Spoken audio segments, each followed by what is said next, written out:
What's up, everyone, and welcome back to another Slab Sox live show here on the Slab Sox YouTube channel and podcast network, 6 p.m. Eastern time on Mondays. My name is Aaron, joined by Nate, and we are here to talk about a few different things today, including a buy it or sell it segment, a fun one that is derived from last night's Slab Sox Sundays episode, and then also the playoff implications of getting eliminated while being most likely a top seed is what we're going to be talking about. So, lots of different drops happening in the market that we will talk about and really share, I'd say, the risks of buying no matter what before the playoffs. I mean, you look at the Bruins and the Bucks, and two of the favorites to win both of their respective leagues, and flopping that badly is not something that's expected, but it's definitely possible, as we can see, and it does hurt markets. So something to keep in mind, going forward, or even for the rest of this year, if you're like, oh my gosh, I should buy Jimmy Butler. Well, guess what? If they somehow lose, which they very possible, one of these series here coming up could create some not great things. But Nate, I gotta ask you, man, I just saw something on ESPN before we went live. It was about grading or giving grades to each team for the MLB season thus far. Whoop. They gave the Athletics an F minus, and they gave A pluses to the Rays and the Pirates. The only two that received A pluses are the Rays and the Pirates. Deserved. And then the third team that received the highest grade was the Brewers with an A, right behind the Rays and Pirates. That's what you like to hear. I mean, I don't know how you could grade it anything but an A. They're saying what you've been saying too, like, hey, guess what, if Brandon Woodruff gets healthy and Corbin Burns gets back to his usual numbers, even though most of his numbers are down from the first two starts, I think. Now they're up though since then. It'll be a fun team to watch. And they did call it that bullpen that somehow every single year comes together and plays well, no matter who's in it. It is amazing. They can put anybody in there, and somehow Peter Strzelecki not striking guys out, and yet he's getting guys out, Yeah, that's what you need. Get guys out if you're in the bullpen. What's up, Jordan? How are you doing? Jordan, I saw someone else say that the Denver show was quite awesome. So, Jordan, if you are listening and want to, feel free to comment. Let us know why the Denver show was a 1.41 or whatever you graded it last night or rated it. Would be interested to hear why. But we're going to get going with our first segment tonight, buy it or sell it. And this is coming from last night's PWCC Weekly Auction Slab Sox Sunday stream, where we had Shane on, Indie Card Collector, who pointed out this LeBron James X-Fractor rookie from Bowman Chrome, numbered out 150, BGS 9.5. It sold for $10,800 last night. He said it probably sell for around $10K. It did. And he said, Nate, I think you remember this, he said, I could buy one card for $10,000 right now. This would be it. I believe that's what he said. You remember that? Mm-hmm. Okay. So my point of this buy it or sell it is, Nate, every single card I'm about to show, you either have to say, I will buy the LeBron for 10.8K or just for whatever amount of money. All these next cards coming up are between like $8,000 and $10,000. I can only choose one. Is that what you're telling me? Basically, you're either buying this LeBron or you're selling it to buy the next card I'll show you. Okay. So I'm guaranteed having to buy this LeBron. Well, no, you're either buying said LeBron or you're not buying LeBron. You're buying a different card. I see. Okay. Yeah. Okay, and then the point here is that you're either that you're. I'm trying to figure out how many scenarios you would rather have the LeBron than these other cards, and then we will get to our end answer of how many times you would rather have something else. So I'm going to keep a tally here on the LeBron versus the rest of the field. And we'll go from there. And then everyone who's watching too, if you're out there, feel free to throw into the comments if you'd rather have the LeBron or the card I share. So also, Joel Embiid has been ruled out for Game 1 versus Celtics, but there's optimism for Game 2 return. Let's see what that does to them tonight, 6:30 p.m. I think that starts. All right.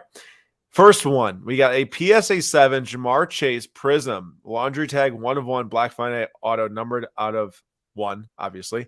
$8,000. Now, I know that this is a little bit less than 10K, but LeBron or Jamar Chase 1/1? Okay, I do think the world of Jamar Chase. I think if he stays healthy and with Joe Burrow for a very long time, he is going to go down as one of the better wide receivers in NFL history.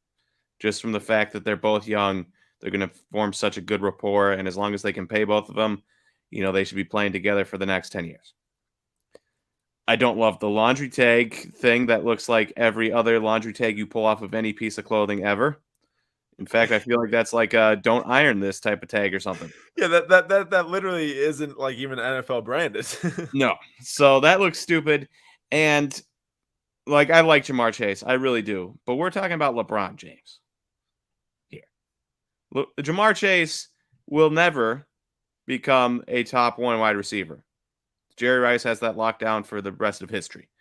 Um, and I don't know if he will become number 2 or number 3 or number 4. You know, Randy Moss, Terrell Owens, those guys were amazing. Whereas LeBron is clearly number 2. And some argue number 1. Not championship wise, but everything else wise. And then you get a brand like Bowman Chrome that is going to be coming back in the next couple of years. And so you get all these kids that are collecting Bowman Chrome basketball cards now. And what are they going to look back at? They're going to look back at LeBron 2003 Bowman Chrome, and it's going to mean something. Doesn't mean as much right now because obviously there's no Bowman Chrome, but you give it 10 years, it will mean something more than it does now, I think. And so for me, that's an easy purchase on a LeBron rookie numbered Bowman Chrome. I think that I started with probably one of the easier ones here, just to warm it up a little bit. What's up, Max? How are you doing? Good to see you, and glad to have you join tonight. Matthew says LeBron over Chase as well. Jordan says in regards to the Denver show, much lower end than I typically see at bigger card shows, and the dealers who had 1K plus cards, price well above comps, not very negotiable, hard to get deals done. That is very true. If cards are well above completed sales, very tough to get deals done. And Bazooka Tom says maybe they pulled the tag from a mattress. Jordan says, Aaron, are you going to the Midwest Premiere show in 2 weeks? That is actually in Illinois, and also the exact same weekend as the Letic show that Matt just brought up last night, our Slapstick Sunday show. So that's kind of confusing me that 2 bigger shows are that, same day, same weekend in the same area. So I'm not sure, Jordan, what the plan is yet, but I think this upcoming Saturday I'll be at the Oak Creek show if anyone's going to be in the Wisconsin or Chicago area and going to that. All right, next up, LeBron James, Bowman Chrome X Factor rookie, or Mike Trout, first Bowman Chrome auto, BGS 9.510 auto. This one also sold for the same price as the Chase at $8,000, so a little bit less money. And don't look at this from a money-wise, Nate, thing. Like long term, like which I guess would you have, or which would you rather want? If Mike Trout had stayed healthy the last couple of years, this would be a significantly harder decision. I also think what? I was just gonna say probably be a significantly more expensive card today too. It's true. As it stands, Mike Trout was on pace to be a top 5, top 10 player of all time. Or as it stood 3 years ago, he was on pace to do that. And we're talking about a sport that's been around since 1887, something like that, 1867. I don't remember the exact date. But we're talking about a sport that's been around for a very, very, very long time, significantly longer than the NBA, significantly longer than the NFL. And, you add your name to a list that includes Babe Ruth, Hank Aaron, Barry Bonds, those guys, that's incredible. But because of injuries, because of COVID last year, losing 100 games there, because of injuries the last couple seasons, he's just not getting enough at bats through his prime to be able to put up the numbers needed to keep on that pace. And then also, because he's getting injured in his prime, I have less confidence in him staying healthy enough and productive enough into his late 30s. He'll probably be productive when he plays, but I don't expect him to play, enough games. Whereas Barry Bonds was amazing at the age of 42, 43. So while I want to choose Mike Trout because it's Mike Trout, I still have to go with LeBron. Two LeBron versus none for the others so far. All right, this one is probably I just couldn't believe this actually sold. So I don't expect Nate to pick this one. But I could not believe there was a non-graded vintage card sell for $10,000 yesterday. This is a 1958 awesome find. Nate, don't forget awesome find. Okay, when you're choosing here, it says it in the title of the eBay listing. Gotta love that. $10,000 for Jim Brown 58 rookie, dead centered. It says in the title. And all this arises too with the Evan Mathis video. I was about to say, was it posted by Evan Mathis? I wouldn't be surprised. I mean, 10 grand for a non-graded vintage card that is supposedly dead centered. Why would this not already be graded and possibly a much bigger grade? Literally, I would rather spend $10,000 on a PSA 1 than this card. Yeah. Although that would obviously be a waste of money compared to what you can buy him for. I just have zero confidence in this card at all. You pretty much gave my answer for me. There's literally zero chance, especially after the Evan Mathis thing. There's zero chance I would buy this card. And if this was an awesome find and I found it, there's zero chance I don't grade it first before selling it. Yeah, exactly. I mean, it's just crazy, man. So I also am very curious if that even sold for that. But so I actually looked in eBay's Terapeak product research data. It's showing it got paid for. So that's the only reason why I included this. I wouldn't have included it if it didn't show it in there. wow. I don't get it. If anyone has any thoughts on this, please let us know. Pretty crazy to see a non-grade vintage card sold for 10K. All right, next up. This is a much harder one, I feel at least. This is Exquisite Collection 2007 on-card patch auto with the Noble nameplates. I take it that this literally they took the back of his jersey where it says James and divided up the nameplate into 25 different cards here. And these are game worn patch autos. So for virtually the same price as the X Factor Bowman Chrome rookie. Nate, take me through your process deciding what you would rather have.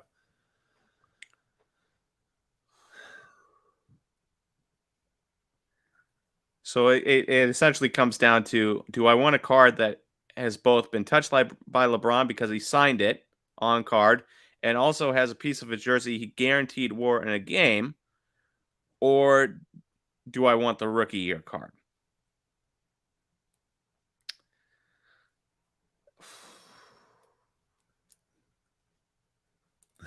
I mean, I can't.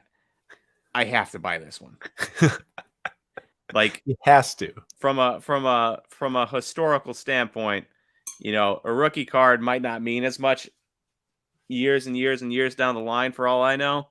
I'm pretty sure an autograph and a piece of jersey that was worn by the guy is going to hold weight forever.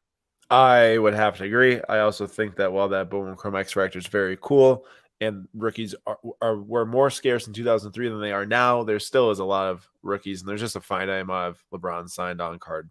Also, a great looking card. Yeah, beautiful. Definitely nice, exquisite, one of the best sets ever. All right, we got 2012 Prism Gold out of 10. You know how much Nate loves those random I know it's first year Prism card, non-rookie card.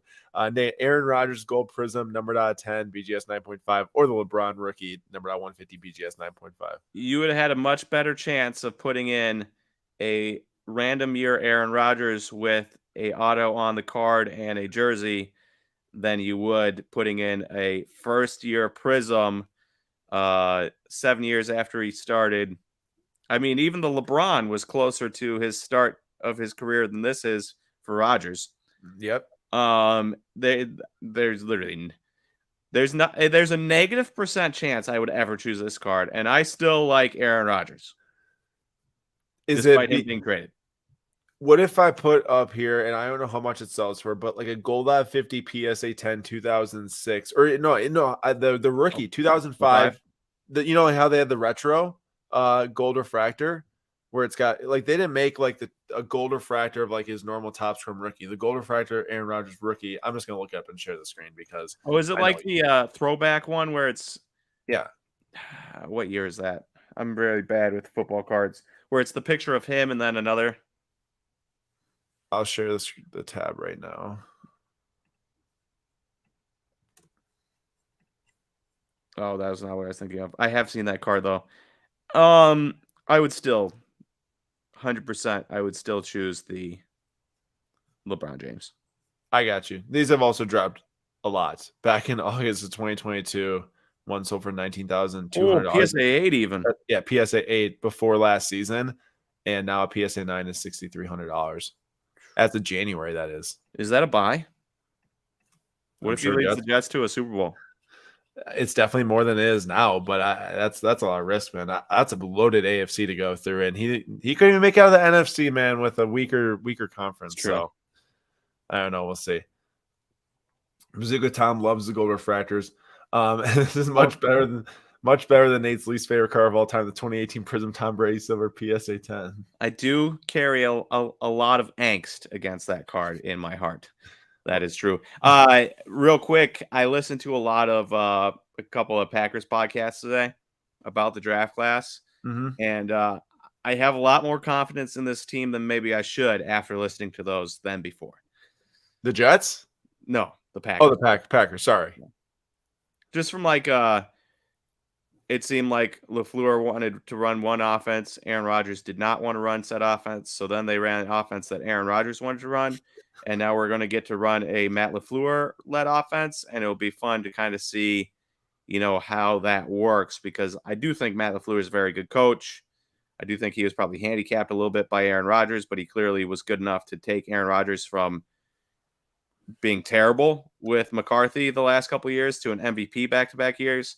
So I am curious to see what he can do with Jordan Love in an offense he actually wants to run. Yeah, I'm definitely excited about that. And what's up to Tech and Patrick? Thanks for coming to tonight's show. All right, next up here. Scotty Barnes, NT patch auto number out 10, BGS 9.5, so for $8,400 last night. Look, Scotty Barnes is a really nice player. There's literally a 0% chance. You better have something absolutely massive in here, because there's no chance I'm choosing against the game worn from the nameplate patch auto 30 or fourth year in LeBron over. You mean Andre the Giant Black Prism BGS 7 you wouldn't take? Correct. Dude, what's crazy is that both the big Prism Black 101s from WWE, they both grades. The Rock sold PSA 7 sold for like the $100,000. It's also got a 7 grade. That's Andre the Giant. That's terrible quality control on 2 black 101s, both 7s. Edges 6.5 right out of the pack is brutal. Surface as well. That's really bad. All right, so we are currently at 6 for the LeBron Bowman Chrome X Factor rookie to 1 for the field, and that 1 in the field was a LeBron card. Jackson Churio Gold Refractor Auto at 50 PSA 10. Now you're just toying with me. All right. A realist or a homer? I don't care. It's up to you. How badly do you want this Gold Refractor Auto color match PSA 10 of your boy Churio? Are you gonna pick against him? Okay, so the person that doesn't want to risk money would keep the LeBron. Brewers fan Nathan, on the other hand, is he is struggling pretty mightily in Double-A, but he's also looking at the only Brewers prospect to ever be ranked number 1 by Baseball America. Now he is struggling. That is a concern. Also, these prices are way too high. Like, imagine spending $10,000 on this when you can spend $10,200 on LeBron. And yet, if I'm being real, if the money was of no consequence, right, I would take the Jackson Churio all day. From Brewers fan standpoint. Julio Rodriguez's last sold for $22,000. So it just goes to show you how good he's got to have his first couple years to double in price. Yeah. But there we go. So we got one more for the field because I knew I couldn't get Nate he couldn't resist picking that one. All right. We got 3 left actually. Alexander Ovechkin. Now you might have no idea what this card is, Nate, but this is the Ice Premier rookie number out of 99. This is like one of the top rookies for each hockey player every single year. You can find them for even current players now that sell for a lot of money, depending on who it is. McDavid is super expensive, but this is an SGC 10 gem mint of Ovechkin, $8,100. I don't expect you to pick this, but I want to get a hockey card in there sold for around 10K recently. Here, let me ask you a question. Yeah. Will he go down as the second best hockey player ever? I mean, unless McDavid. Okay, now best hockey player. I'm not like a hockey expert. All I know is he's going to go down as either the top goal scorer of all time or the second most goals of all time, and will be up there in points too. So, yeah, but he's not going to catch Wayne Gretzky, right? Not points. When we're talking about a dude who's 38, he can beat him in goals. Yeah, but goals is only one part of the game. It's an important part, but if it's not that big of a gap, and then there's a gigantic gap in assists, that's important, right? Oh, no doubt it's important. Yes, it's definitely important. So he could go down as the second best all time. LeBron is and I'm still going to go against the LeBron card because the Jackson Churio is is a fan favorite here. So Yeah. it'd be better for me to go against the LeBron. LeBron is the highest point scorer of all time, right? Alexander Ovechkin will be. LeBron's still in the playoffs. It's just there's no chance. As good as Ovechkin is, there's no chance I would take him over LeBron. And just to make it clear, so Ovechkin's 16th all time in points right now. Sidney Crosby is actually ahead of him. And although he has a lot more goals than Sidney Crosby, Crosby said a ton of assists. But Nate, guess how many points Ovechkin is off of Gretzky in his career? 900? 1,300. That just goes to show you that's crazy. And Tech says Gretzky, then Lemieux, probably 1 and 2. Yeah, definitely Gretzky 1. And then I guess in my head, I was like, well, Gordie Howe was born in 1928. I know he's one of the best of all time. Do people put him at 2? Do they put Bobby Orr at 2 because he plays defense? Mario Lemieux. There's a lot of names that I wouldn't necessarily know how to rank them. But Tech says Lemieux, and Patrick also agrees. So there you go. That's definitely something to take for. Also, real quick on a LeBron point, he just passed. He just passed Kareem this year, right, for points, and he's added to it the rest of the season, and then he's going to add to it next year, and he's going to add to it the year after that, so that he can play with Bronny Jr. And then who knows if he retires at that point, if he's still putting up absurd stats at 40, like he might beat Kareem's record by 6, 7, 8,000 points. It could be crazy. Seriously. I mean, like he's balling still. First of all time might be so unattainable by anybody else. Yeah. So, all right. Next. 2015 Karl Anthony Towns logo man numbered on 3. $11,000. Who wasted $11,000 on this card? I want to meet this person, and then I want to ask them what they did to become insane. Because that is insane. It's not even a 101. It's not even autographed. So you're taking the Towns, I take it? You know how I feel about Karl Anthony Towns. I'm mainly jaded against Karl Anthony Towns because of Timberwolves fans that I had around me in Eau Claire that were always like, Karl Anthony Towns so good. Karl Anthony Towns top 10 player in the league, man. So good, like 2017, And what has he done since then to develop his game to become better? All he's done is barely lead his team to like 8th place finishes in the West. He's definitely proved himself as one of the best big men shooters ever, but there also hasn't been a whole lot of great big men shooters. So, yeah. That's not enough to take your team to even, a second round, third round. They've never advanced out of the first round since Towns has been around, and they've made postseason back-to-back years, which is for Timberwolves expectations actually not bad considering they went a lot of years without even making it. The fact that they have Karl Anthony Towns the number 1 pick, Anthony Edwards the number 1 pick, Rudy Gobert, who they just traded a bunch of first-round picks for, and they can't make it past the first round. I know Jordan needs us to say Dirk's the best big man shooter of all time. Probably from like a pure basketball player standpoint, definitely the best big man shooter of all time. I think Towns will probably end up with more threes or is at whatever point just because he shoots a bunch more. But yeah, man, Dirk was silky. I mean, it's Brooke. We all know it. Yeah, come on. I mean, easily the best. From was a pure inside scorer to transition to outside scorer, transition to inside outside scorer. It's Brooke. Honestly, Brooke might be one of the most impressive developing like players later in his career I've seen ever. The way he has adapted when most guys in his position would just stick to what they're doing and fall out of the league. Joakim Noah. Yeah. A lot of guys. It's incredible. It is.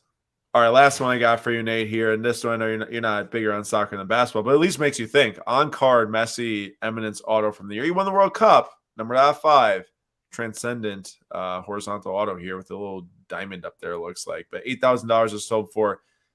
Does this move the needle? Do you get it? Do you take it over the LeBron? Oh, man. I mean, you got Argentina right on the card. You got the World Cup Qatar right on the card. It's on-card auto. We all know he won the World Cup this year. He is the best soccer player of all time. In my estimation. A lot of people's estimations. Soccer is much more globally known than I will admit soccer is much more globally known than basketball. I do still think that LeBron is more well known than people give him credit for. But I will concede that Lionel Messi is probably more well known. It is somewhat a boring card. I do agree with Tech. It's not that exciting. I didn't pick the best Eminence. I should have, but this was just most recently selling one. Yeah. It's tough. It's tough. You know how I don't like random year cards, but considering the World Cup factor. And there's a lot more scarcity to this than your other random year cards. I mean, there's 2 Eminent soccer sets. It's not like they made one every single year. Correct.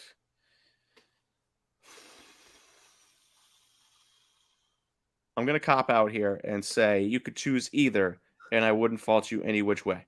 Come on, you got to pick. I got a tally here going.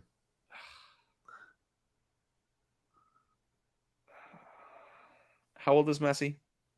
36 or 37. Does he play in another World Cup? Oof. I think I'd be surprised if he does, because he's going to play in our Copa America, which is like the big South America, and I'll include North America teams this upcoming year tournament. So I know LeBron's going to play for like another 3 years, right? Messi will play for another 3 years. But Messi is not going to be playing the same age as LeBron. LeBron's been playing since 18 and will probably play till 41, 42.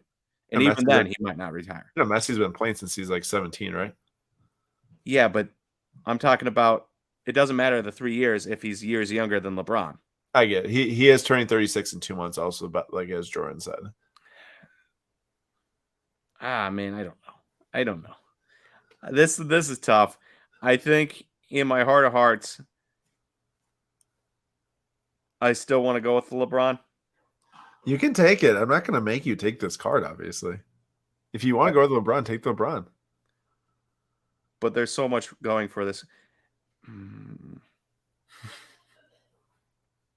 I am torn. All right, you know what? I'm going to go with the Messi. Okay, there we go. Takes a Messi. That puts us at a final score of 8 for the LeBron and 3 for the field. Now, to be fair, I picked some really dumb cards in there to make Nate laugh.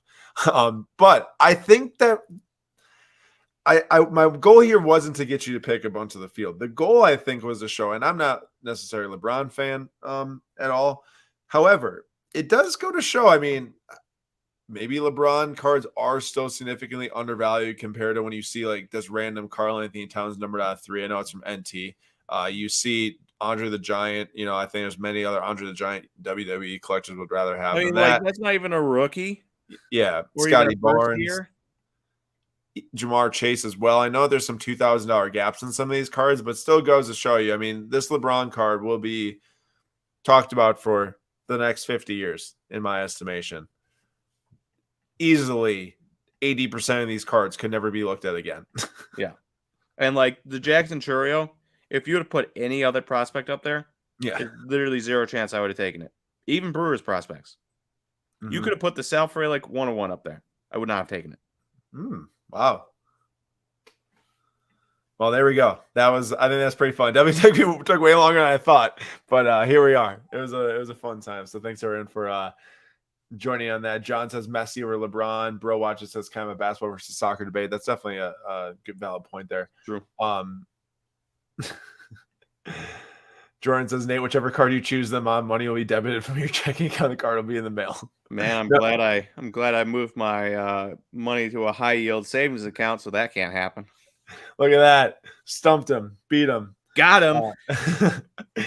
All right. To end today's live stream, we're going to keep this quicker. You know, a lot of you have heard about these eliminations, so we don't need to go in depth on what happened, but just implications to the market for NBA and NHL based on some teams getting eliminated. So, Nate, you can lead it off here with what's happened in the NBA playoffs. Quick summary. Real quick question. Have you ever watched It's Always Sunny in Philadelphia? Dude, you've shown me like 4 episodes, of course. Have you seen the one where... Yes. You told me to look up that's why I put this. You told me to look up the clip. You said the implication thing. Terrible. But it's funny. All right. So yeah, that's anytime somebody says implication, that's instantly where my brain goes. So that's why I put in there. But yeah, so we got a little bracket here. There's just an absolute disgusting thing at the top there. Also, Cleveland, what an absolute disappointment. You trade for Donovan Mitchell, and then you lose in the first round, especially after like all the excitement to start the year and how hot they were. Not to mention home court advantage too. Yeah. Brooklyn, not disappointing per se, but getting swept is like, man, I would have liked to seen more from Mikal Bridges led team. Mm-hmm. And then Boston and Atlanta, you know, it's one of those things where Atlanta, real tough. You were in the Eastern Conference Finals a number of years ago, and now it doesn't seem like you will probably make it back ever at this point. And then you also have the Western Conference, but I realize I only chose Eastern Conference players, so we're going to go with them and not talk about the Western Conference at all. First off, you've got Trae Young, who you can see his prices here. You know, I chose a year. So did I. Cornerstone's rookie PSA 10. And it's only down. It's 37%. 37%. I can't see it through the slide button thing. So it's down 37%, which from a year ago, that's a pretty significant margin. Even from the last sale in March, that wasn't the drastically high sale on the 18th. It's still down like $100. So this is the lowest sale price in the entire year after their playoff or during their playoffs. And I imagine it would be even lower today, considering they have now left the playoffs. Yeah, that's a week ago. And Trae Young did play well, but eventually it gets to the point where, like, he put up points anyways. Eventually it gets to the point where if your team can't win and you're the main guy, you deserve the blame. Solid. That's where we're at. Next. Next up is Mikal Bridges. Oof, that's immaculate raw RPA here out of 99. Honestly, Mikal was amazing this year.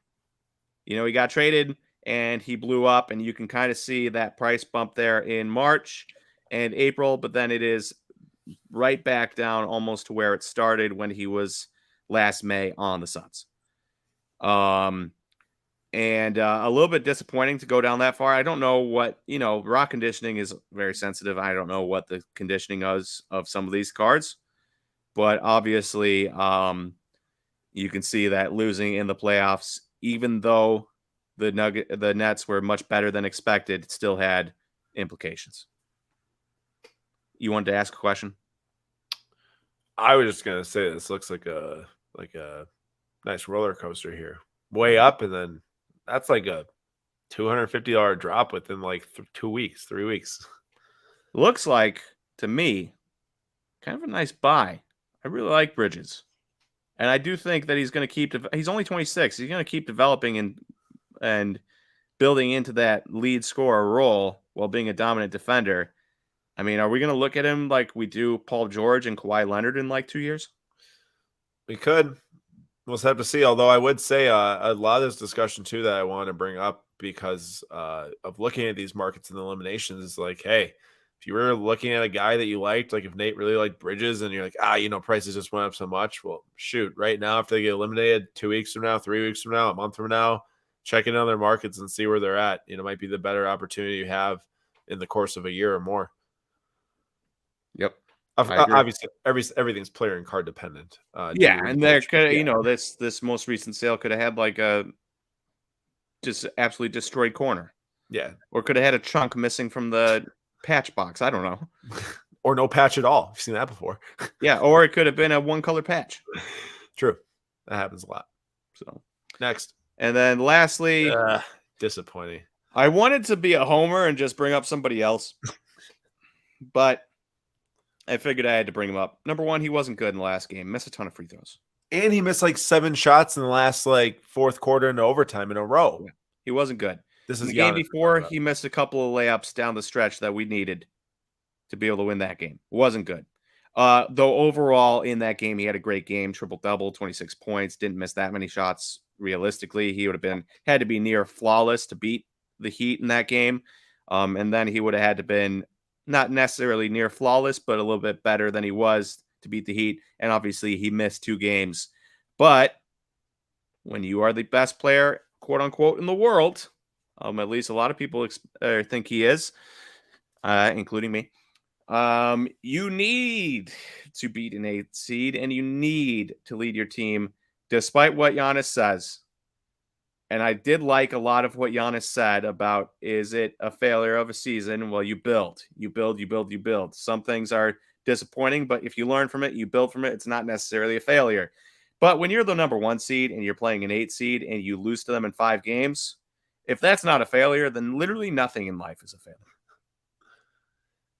That isolated situation of what you just said is definitely a failure. I'll agree with that. And I do like a lot of what he said as well. I think that's hard because you're some people are taking some of it out of context. I think he's responding to a guy that clearly has been egging him on. What? Eric, he's responding to Eric Nehm, the Brewers athletic or the Bucks athletic reporter. Yeah, I don't read enough from the Athletic like you do to know that. All I know is that he seemed quite upset with the guy for asking the question multiple years in a row. Yeah, and they do have a very good rapport outside of that. So, like the heat of the moment, he was very upset with Eric. Yeah, I'm sure they were very good friends again today. Yeah, got you. I didn't know if we're looking at Trent from the Independent coming out. Trent from Independent. But yeah, man, it is obviously disappointing for the Bucks, and looking forward to seeing really what happens in this offseason and into next season, because he's got to bounce back. So he's got a lot of career left. This is not it for Giannis. People act like it is. People act like he's not as good as he is, and all this stuff because of it. And I agree, it's a failure to lose to the Heat for sure. But I'm excited to see how he responds. Definitely, I think every single year he's pretty much gotten better in my eyes. It's unfortunate that there's a lot of nagging injuries this year for him, especially in the most important time, the playoffs. Yeah, the back injury, tough. Man, playing with a really a roughed up back is.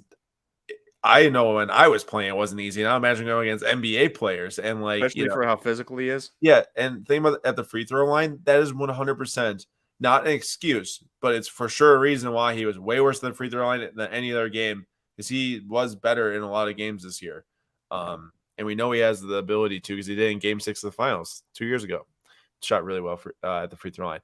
All right, on to the NHL. I'm not going to spend a lot of time on this. I just want to update people who are not really hockey fans, or if you are hockey fans, join in the comments. Me, I'm a hockey fan. Oh, Big Kraken fan. Big Kraken fan with Nate. Jordan, we will probably be doing an upcoming product overview next Monday's episode. We'd like to take a little bit more time to talk about products and what will be inside them in May. So make sure to check out that Substacks Live next Monday. We'll do that.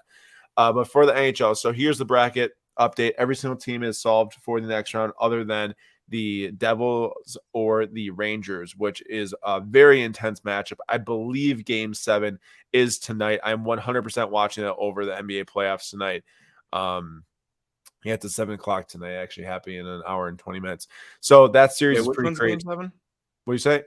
The Devils and the Rangers? Devils and the Rangers, and that's a huge rivalry. And also the Devils lost both at home to start the series. Then the Rangers lost both at home in the next 2 games.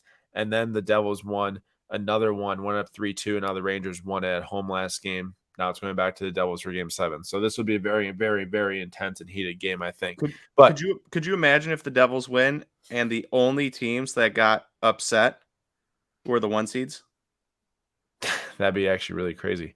That would be quite nuts. And also, if you look at the rest, if the Devils end up winning this, you're looking at really the Maple Leafs and the Oilers from a household name, at least fandom wise. I mean, I know the Knights have a big fan base now. They've been in the playoffs and obviously made the Stanley Cup Finals their first year in the league.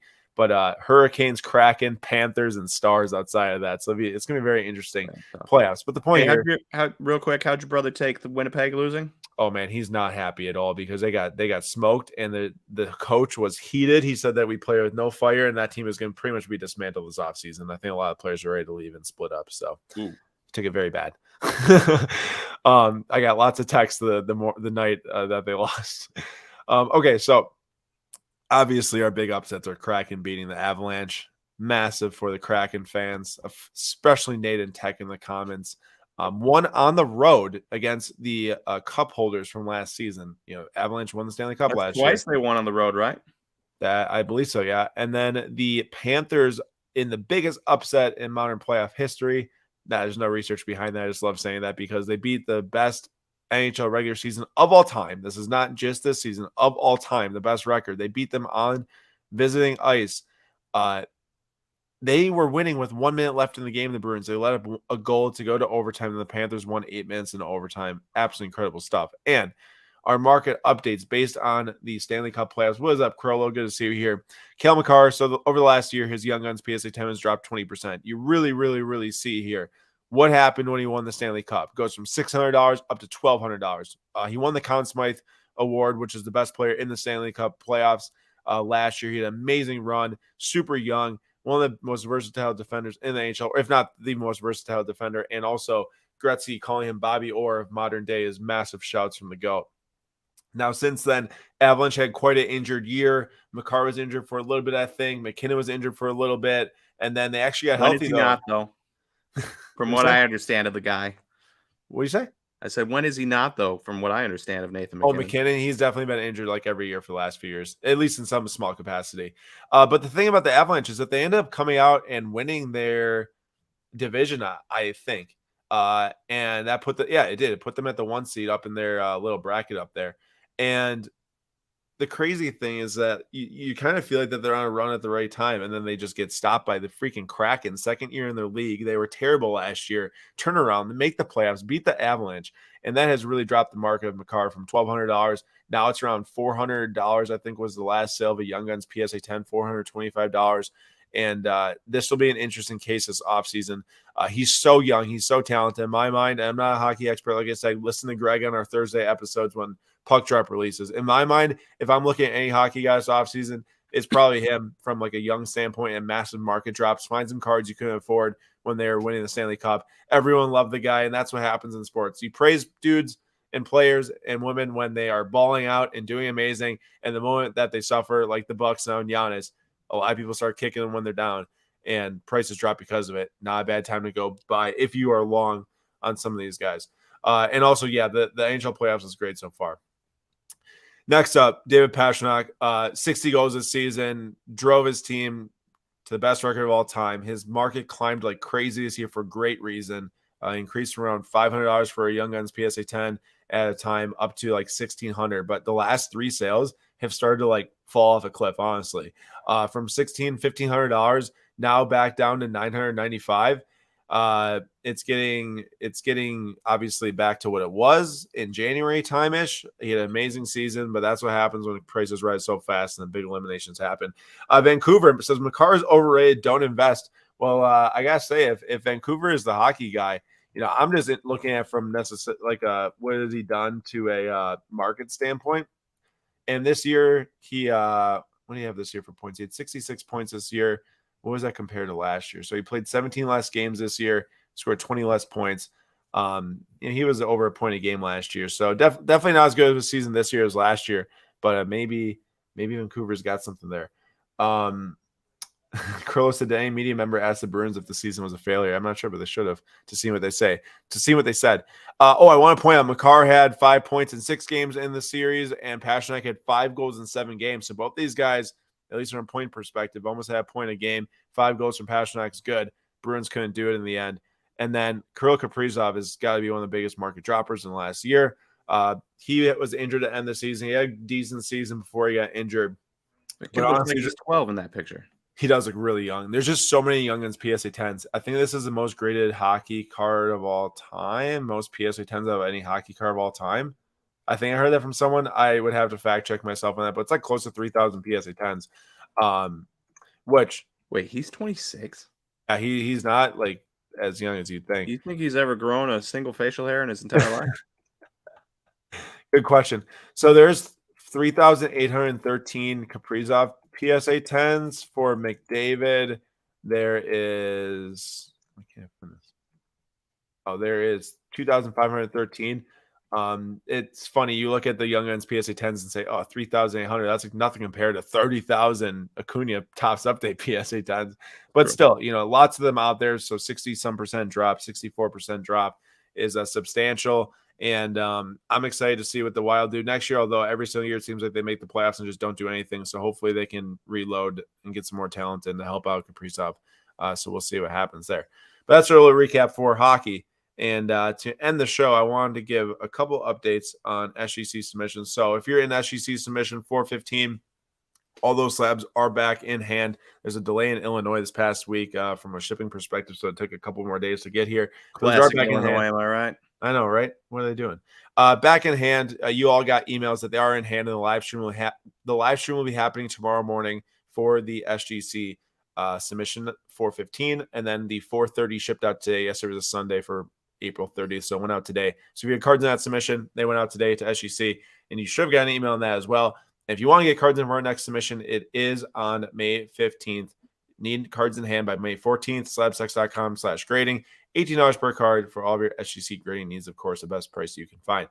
And then as for this week on Whatnot, I've got a big soccer single show going down Wednesday at 6 p.m. Eastern time. Already have a bunch of cards listed in the stream. Just have to add all the pictures tonight for those, but all the cards are listed, the prices. A few more will be added throughout the next coming days. And then on Thursday, there is another break we're doing for first edition Topps Club Competitions product. And Andrew, St. Croix Cards will be down in Milwaukee to help out with that. So if you want to see Andrew, our Slab Stocks FC host, be sure to come to Whatnot. 6 p.m. Eastern time on Thursday. Very excited about that. Sweet. Nate, what are you watching tonight? What am I watching tonight? Well, Brewers, I assume play, though I have not made it that far in my day to. Usually I'm like, the Brewers are playing so and so tonight. Like It's 3 another days off. ago. Wait, we were just off on Thursday. It's another off day tonight. Another off day. See, that's why I thought maybe they played, because they did just have an off day. And then I found out on Friday, right before the game was starting, that they were playing the Angels. I'm always flying by the seat of my pants with these things. The Brewers aren't on. It might end up being. I will have to admit, since the Bucks left the NBA playoffs, I just don't want to watch. It's like the March Madness. Once the Jacks are out, I get so salty. I don't want to watch for a while. I don't want to watch the NBA playoffs. I'll turn on some of those good Western Conference matchups, but Eastern Conference wise, I'm so tuned out. I hate all those teams. Basketball more than any other sport. If the Brewers lose in the playoffs, I still watch playoff baseball. If the Packers lose in the playoffs, I still watch playoff football. For some reason, basketball, of all the sports, if my favorite team loses, I don't know what it is. I just have no desire to watch any more basketball. I get so grumpy about it. Well, if you find yourself having nothing to turn on 7 o'clock Central Time, Rangers and Devils, I'm excited to see that happen going down tonight. And Carlos says Garrett Mitchell an injury bye. I mean, we were hoping this was his breakout year, but we still didn't saw some nice things, but didn't see enough to be able to make me confident enough where I'm like, yeah, he's going to come back and absolutely dominate. So, I mean, if you feel that way, then it could be. But if you feel like I feel, then it's a wait and see, and maybe I'll still pick up one or something, kick some gigs. Got it. All right, everyone. Appreciate y'all tuning into tonight's live stream. We'll be back Sunday for Slab Stocks Sunday's episode number 67, I think it is, or 68. Otherwise, have a great rest of your day and have a great week, everyone. And we appreciate you for coming. See you guys.